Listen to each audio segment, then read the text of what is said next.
Mis en examen depuis juin 2021 pour agression sexuelle et violence sur d'ex-compagnes, Moa Lasquale avait été arrêté mi-juin à la gare du Nord, à sa descente d'un train en provenance d'Allemagne, pour non-respect de son contrôle judiciaire.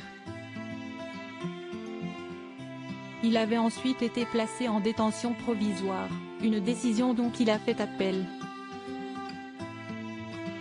Ce jeudi, devant la chambre de l'instruction de la Cour d'appel de Paris, Moa Lasquale a comparu en survêtement gris et noir, cheveux longs détachés.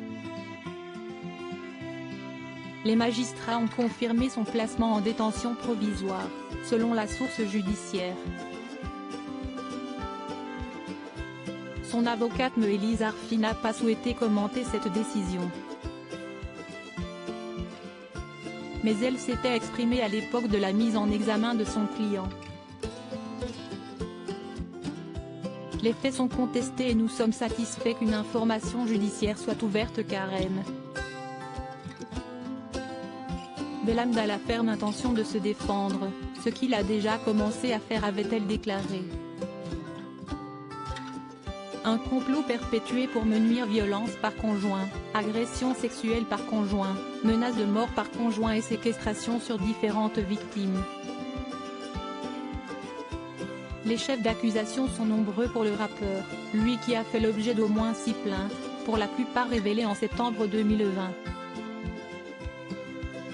Une période qui coïncide avec l'émergence du mouvement #MeToo, qui vise à libérer la parole des femmes qui sont victimes de violences, notamment le viol et les agressions sexuelles. Une initiative qui s'est déclinée dans le monde de la musique française avec le #MusiqueToo. Un outil qui a recueilli plusieurs centaines de victimes. Je n'aille jamais au grand jamais lever la main sur une femme. Ce complot a été perpétué pour me nuire, s'était défendu l'artiste fin avril 2021 sur Twitter, alors qu'il venait d'être condamné à 6 mois de détention à domicile, sous surveillance électronique, pour refus d'obtempérer, outrage et rébellion, en marge d'un contrôle de police. Il avait été l'une des révélations de l'année 2018, auteur d'un premier album Bendero plébiscité par le public, disque d'or, plus de 50 000 exemplaires vendus, et la critique.